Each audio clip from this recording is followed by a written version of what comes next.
हरे कृष्णा राधे राधे। श्री ओम नमो भगवते वासुदेवाय। श्री माघ मास महात्म्य कथा 10वां अध्याय। यमदूत कहने लगे कि हे वैश्य, एक बार भी गंगा जी में स्नान करने से मनुष्य सब पापों से छूटकर अत्यंत शुद्ध हो जाता है। जो मनुष्य गंगा जी को दूसरे तीर्थों के समान समझता है वह अवश्य ही नरक में जाता है। भगवान के चरणों से उत्पन्न हुई गंगा जी के पवित्र जल को श्री शिव जी अपने मस्तक में धारण करते हैं। वह ब्रह्मा जो संदेह रहित प्रकृति से अलग और निर्गुण हैं, ब्रह्मांड में उनकी समानता किससे हो सकती है।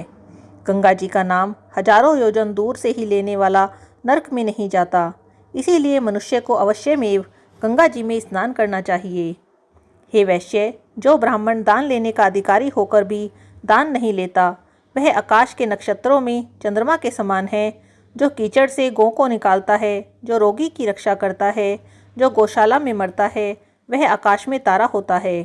प्राणायाम करने वाले मनुष्य सदैव उत्तम गति को प्राप्त होते हैं। प्रातः समय स्नान के पश्चात जो 16 प्राणायाम करते हैं वह घोर पापों से बच जाते हैं। जो पराई स्त्री को माता के समान समझते हैं वह यम की यातना को नहीं भोगते। जो मन से कभी भी पर स्त्री का चिंतन नहीं करता वह दोनों लोकों को अपने अधीन करता है। जो पराये धन को मिट्टी के समान समझता है वह स्वर्ग में जाता है। जिसने क्रोध को जीत लिया मानो उसने स्वर्ग को ही जीत लिया।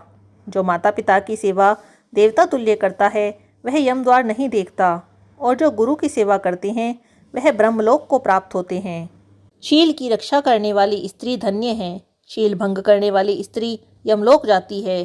जो वेदों और शास्त्रों को पढ़ते हैं या पुराण और संहिता पढ़ते और सुनते हैं तथा जो स्मृति का व्याख्यान और धर्मशास्त्र समझते हैं या जो वेदांत में लीन रहते हैं वह पाप रहित होकर ब्रह्मलोक को प्राप्त होते हैं। जो अज्ञानियों को वेद शास्त्र का ज्ञान देते हैं वे देवताओं से भी पूजित होते हैं। यमदूतों ने कहा कि वैश्य श्रेष्ठ, यमराज ने हमको वही आज्ञा दे रखी है कि तुम किसी वैष्णव को मेरे पास मत लाओ। हे वैश्य, पापी लोगों को इस संसार रूपी नरक को प्राप्त करने के लिए भगवान की भक्ति के सिवाय दूसरा और कोई उपाय नहीं। भगवान की भक्ति ना करने वाले मनुष्य को चांडाल के समान समझना चाहिए। भगवान के भक्त अपने माता पिता दोनों के कुलों को ताड़ देते हैं और उनको नरक में नहीं रहने देते।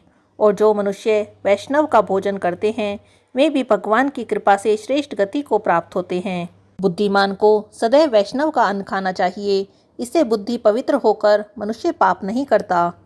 गोविंदाय नमः। इस मंत्र का जाप करता हुआ जो मनुष्य मृत्यु को प्राप्त होता है वह परम धाम को प्राप्त होता है, इसमें कोई संदेह नहीं।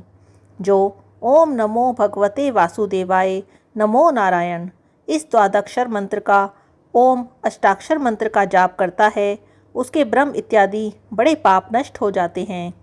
श्री माघ मास महात्म्य कथा 10वां अध्याय समाप्त। हरे कृष्णा राधे राधे।